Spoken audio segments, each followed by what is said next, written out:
to roll D20 10 times. One of them's gonna hit.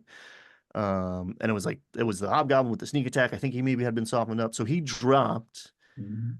Um, Yeah, so and he's then yeah, making death saves and then now the with his new sorcerer character. casts fog cloud because he had a plan, like you were saying, he had a plan of what like the next three moves were, but you're only playing one character, so unless Mhm. there's a lot of communication, it Mhm. doesn't.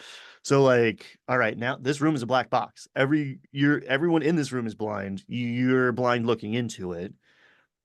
Pick a square to Oh, attack. right. So that's the thing. So we skipped over that, but like, and we got back to it. But like, yeah. So he cast fog cloud.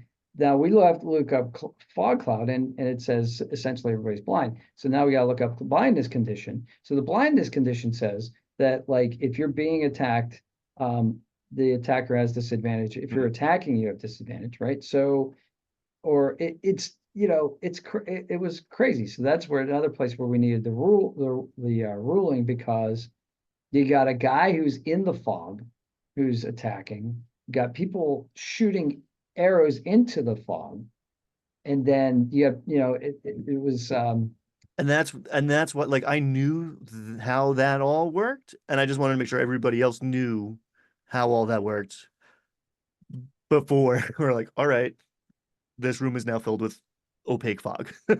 right. And we're playing um, in person, so we're not like online where yeah, you have all these roll 20 like beautiful little like press a button, here's fog area. So got a map with hexes on it. You're drawn with a marker, and the little figures. Mike brings all these absolutely wonderful hand painted little figures, and they're all in the room. And so you just put a piece of paper over top of the figures.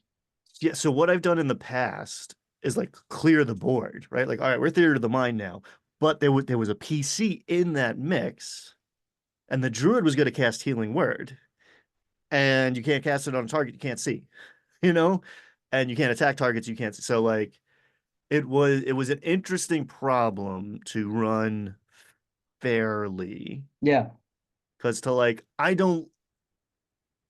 don't love like I trust the players not to meta, but subconsciously if you know where the guy is and I'm like, well, you have to pick a square, then like you either have to purposefully decide to miss or choose the right square. So like oh I have to do some there has to be some intervention to make this a black box now that yeah, like once they moved, right? I left it until when it was not their turn. Before it was their turn, it was open.